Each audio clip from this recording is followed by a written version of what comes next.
everybody who you are. My name is Bryce Nivens, and I'm running for Anderson City Council Seat 6. And why did you decide to run for City Council? I'm running for City Council because I love people. I love serving people. I love the community that we're in and the people that are here, and I just want to see it be the best that it can be. About a year and a half ago, Councilman Luis Martinez appointed me to the Planning Commission. And throughout that process, I've gotten to see pretty much everything that City Council has seen over the past year and a half, and really just got fascinated with the way that local government works and the impacts that they have, and have just been thinking about whether or not I should get invested at the council level, and decided that now is a good time. How would you define the role of a city councilman? I think city councilman's role is to represent their constituents and keep their best interests in mind. I think that they're elected for a reason, that the people trust their judgment on things, but ultimately their job is to represent their people and their constituents on things that are important to them, whether that be development or lack thereof. It's important for a council member to have their finger on the pulse of their constituents and understand what they want or don't want for the future of their community. And do you see the role of a council person as a proxy vote for the citizens in each district, or as a steward of the public trust? Could you repeat the question Sure. again? Do you see the role of a council person as one who is a proxy vote for the citizens in your district, or as a steward of the public trust? As in the city as a whole? Yeah. I think it's a good mixture of both. This particular seat is the Seat 6 seat, which is basically the Linley Park area all the way up to Creekside Barbecue and Walden Oaks and things like that on I would say the left side of Clemson Boulevard if you're heading towards Clemson. And in this race in particular, you have to live in that specific district in order to vote for one of the candidates. Now, there are at-large positions that represent Anderson as a whole. And I think that obviously those positions are representing their community as a whole. But in this particular instance, it's my job to have my finger on the pulse and keep my ear to the ground for the people that are in this district and represent their interests. Now, it's also my job to coordinate with the other 8 council members and understand that we're making a collective decision. There's not one member that gets a yay or nay on a particular issue, that you have to work well and play well with others in the sandbox, and that it's my job to represent the people that have appointed me, but it's also my job to understand and have a holistic perspective on Anderson as a whole. What important or unique skills would you bring to this selected seat? I think that I have leadership skills as well as people skills. I love people. I love getting to meet new people and hearing their perspective and stories and viewpoints on certain things. I'm not naive enough to think that I have all the answers, so I've really enjoyed getting to hear other people's stories and kind of their ideas for what they want in the area. I think that's one of the things that I'm good at, is building bridges and connecting people and figuring out what is best for the individuals as well as the group as a whole. I also like to think that my leadership skills allow me to bring people together and kind of figure out people's assets and learn what would be in their best interest, and then go out and implement that to the best of my abilities. What are the 3 most important priorities for this district? I think for this district specifically, we're standing in Linley Park here today, and this park renovation project is going to be absolutely phenomenal. They are doing away with the baseball fields, but proactively built 2 new ones down at the rec center, and they look absolutely fantastic. And this area here is going to become much more walkable. The beautification of this is going to be fantastic, as well as kind of the stormwater aspects that gives the city some trouble right now. I think the new design will significantly improve and help this area that we're standing in today. So that's number 1.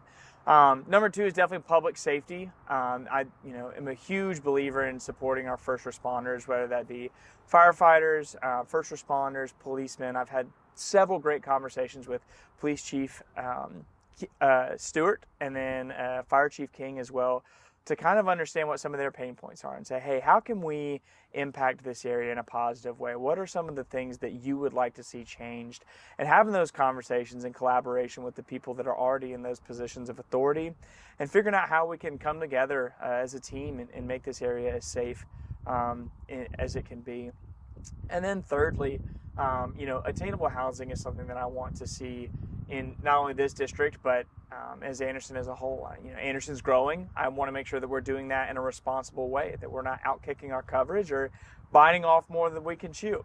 I want to see us provide housing opportunities for all of our neighbors, and I want to see us develop communities that are responsible, that are growing in a responsible way, that are safe, going back to that public safety aspect, and then are enjoyable for community involvement, whether that be parks or in recreation. So those are kind of the three big things that I would focus on throughout this campaign.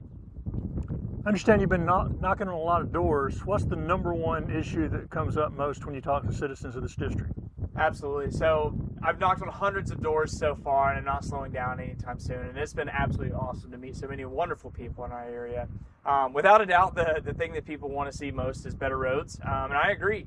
And one of the things that I want to mention is that I do want to provide advocacy for better roads in our area. Now, the state owns a lot of these roads, and one of the things that I want to do is work well with the new chair of the SCDOT board, Pam Christopher here, who's a good friend, and the president over at the Chamber of Commerce, and somebody that I've had the pleasure of working closely with over the years. And I want to advocate for our area in particular.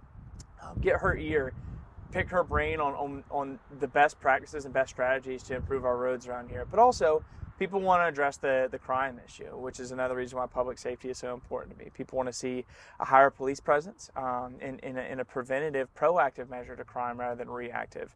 We want to prevent car break-ins, not count on response time, for police to get out here. So those are some of the things that I've definitely encountered, is better roads and public safety as a whole. What is special to you about this district? What makes this district special? This district holds a near and dear place in my heart. This is the area that I bought my first home in. My fiance and I, come November, will be married, and this is the district and the house that we'll get to start our family in. And I've gotten to know so many wonderful people in this area. It's very close to my office, very close to downtown. Love going out and walking throughout the community. It's a beautiful historic area, and is where I've kind of been able to blossom into my adult career and things like that.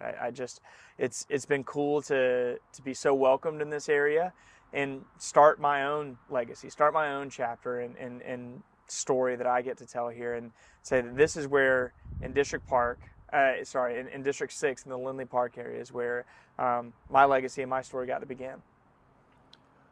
What are the biggest challenges facing the city of Anderson in the next 4 years? I think growth is one thing that people have a lot of interest in, but also concern. Like I said earlier, responsible growth is a big thing, that we want to make sure that we are recruiting development. We are recruiting new businesses and new things to do in our community and provide, family-friendly spaces for our community to come and fellowship in. But want to make sure that we're doing it in a responsible way. Another thing that I've heard a lot of going out door knocking is the homelessness issue.